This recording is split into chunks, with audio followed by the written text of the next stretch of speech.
Chapter 32. Jacob prepares to meet Esau.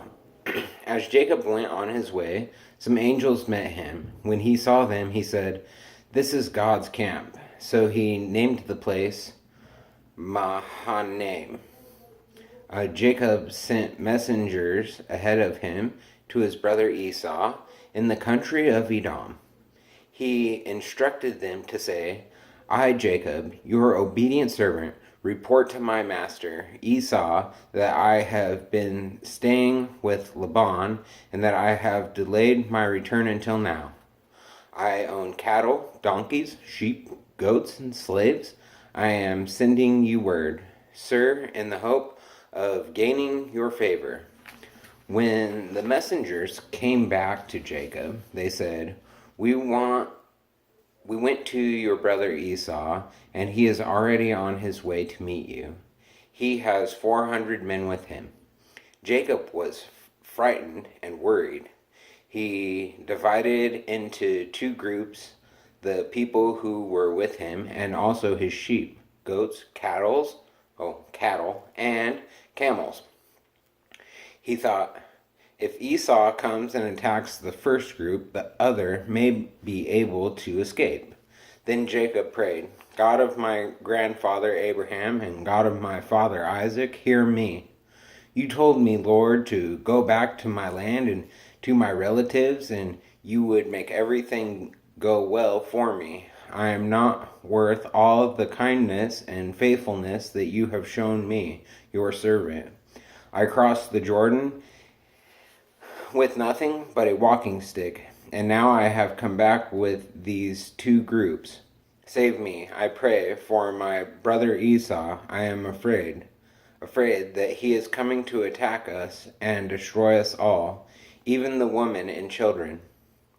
Remember that you promised to make everything go well for me and give me more descendants than anyone could count, as many as the grains of sand along the seashore." After spending the night there, Jacob chose from his livestock as a present for his brother Esau 200 female goats and 20 males, 200 female sheep and 20 males, 30 milk camels with their young, 40 cows and 10 bulls, 20 female donkeys and 10 males.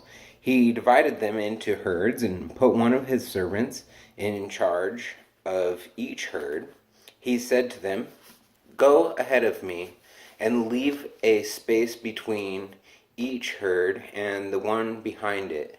He ordered the first servant, "When my brother Esau meets you and asks, 'Who is your master? Where are you going? Who owns these animals in front of you?' you must answer, 'They belong to your servant Jacob. He sends them as a present to his master Esau.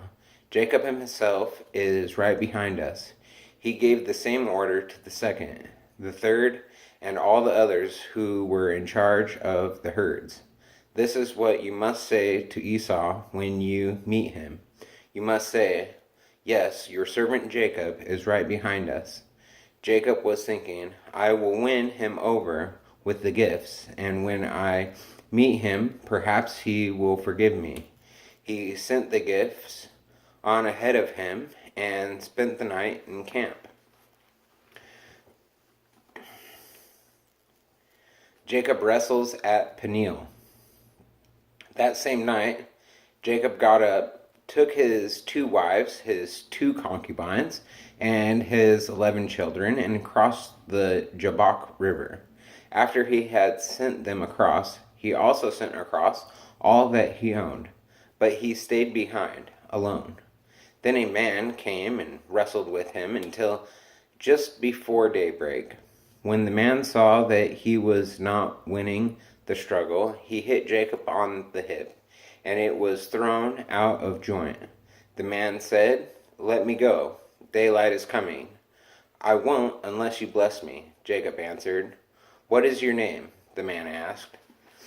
"Jacob," he answered. The man said, "Your name will no longer be Jacob. You have struggled with God and with men, and you have won, so your name will be Israel. Jacob said, Now tell me your name. But he answered, Why do you want to know my name? Then he blessed Jacob. Jacob said, I have seen God face to face, and I am still alive. So he named the place Peniel. The sun rose as Jacob was leaving Peniel, and he was limping because of his hip. Even today, the descendants of Israel do not eat the muscle which is on the hip joint, because it was on this muscle that Jacob was hit.